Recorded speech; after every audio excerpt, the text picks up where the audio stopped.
Anne Elsdingen, merci beaucoup, qui va nous parler de la situation à l'EPFL, pour le dire brièvement. Can I Yes. these as well? Perfect. Thank you so much. So welcome, my name is Anne Helsding. I work at the Center for Digital Education at EPFL, and I will briefly introduce the methodology that we employ for making our existing and new educational resources more open. I'm going to add a bit to your cognitive load right now, but that might be good because I thought I had to give this presentation in French. I was very nervous about that. So I prepared my slides in French, but they told me you can do it in English. I'm very happy. But, you know, for you, it's a bit a mismatch between what you see behind me and what you hear in your ears. Anyways, so what do we consider open educational resources? We want them to be discoverable. We want them to be searchable. We want them to be accessible. We want them to be inclusive. We want them to be free or gratis.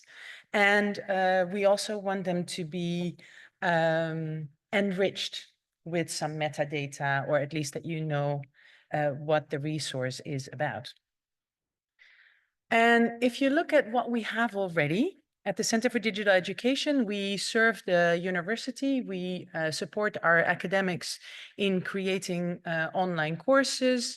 We support our academics in implementing all sorts of digital tools in their education. So because of our work interacting with the academics, we know a lot of what is already existing. We have for example, supported the creation of 150 MOOCs for EPFL. So there's a lot of resources available that are not open at the moment. We have videos, we have quizzes, we have MOOCs and MOOC chapters. And we looked at them and said, okay, if we look at openness, we're not only looking at are they available, are they searchable, are they gratis, do they have the right license, but also to whom are they available? So we look at it from different levels.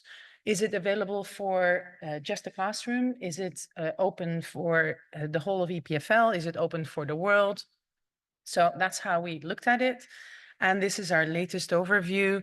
So you see that a lot of our materials do not have the CC license yet, although I have to say a bit more is becoming orange or green, but very many resources of our existing resources, we don't know what the license is at this moment. But they're discoverable most of the time. They're available for EPFL. Some of them are available for the world. And we want to create a whole green tableau if it was up to us. Of course, we do realize that not all of the resources that are created at EPFL are ready to open up to the world. The teacher may not be certain enough about it. If we're talking about open educational resources, what we want to do is also see what the needs are, not only for reuse and for the teachers, because I've seen a lot here that is really looking at teaching resources, but we are also looking at learning resources, and we feel that those are two different approaches. If you look at the needs for learners, they want to learn from whatever you put out there. They want to interact with the material. They want to quiz themselves. They want to get some feedback. So what they want is a more interactive content that is maybe available on a platform that keeps track of their performance and but still is searchable. The teachers that are looking for educational resources are looking to compare it to their own resources or may want to reuse those resources again. They want downloadable resources. They want the resource to be concise and complete with everything in there. They want some explanation on how to implement it in their own courses. And preferably, they want the resource to be technology independent. So you can just download a quiz and upload it on, download it from one platform and upload it in your own Moodle or in your own Brightspace. Now, the organization as a whole even has different needs as well. As an organization, we would like to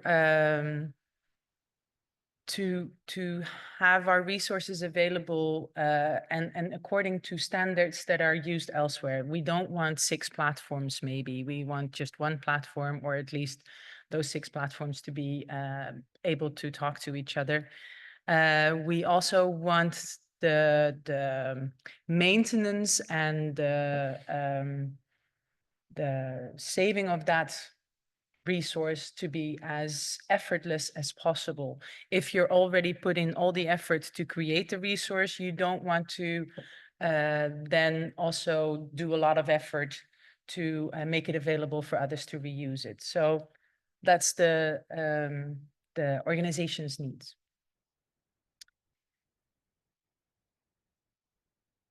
At the EPFL, sorry, I'm looking at the colors because the colors here are very different from the colors there.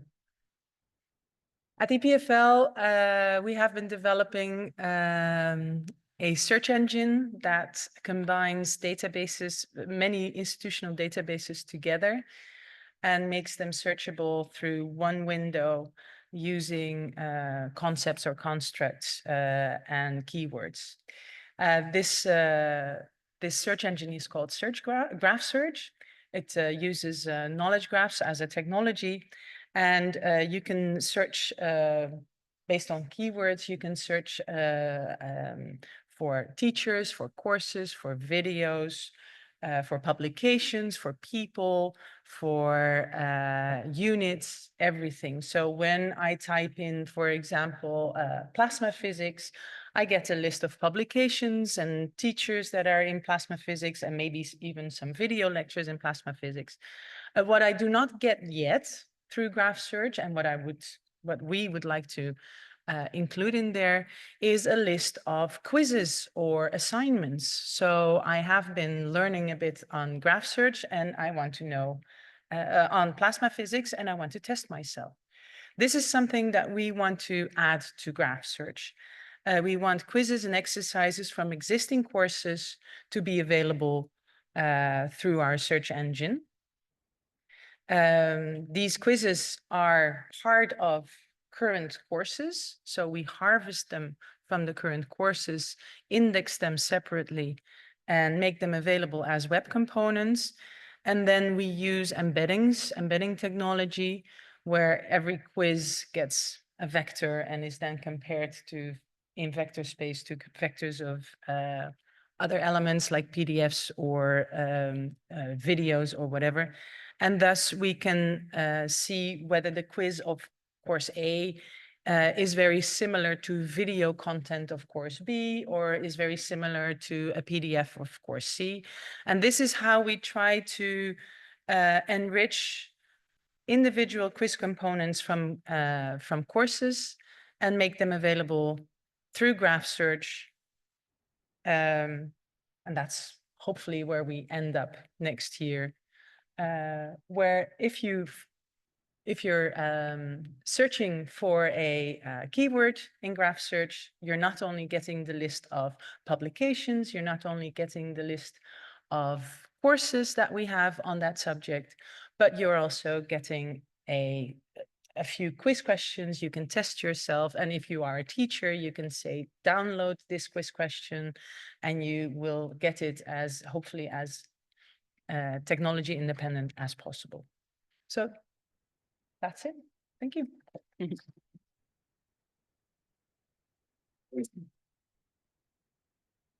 Thank you, Anne. Any questions for this presentation? Now I see it. No, I don't see it. Nicolas.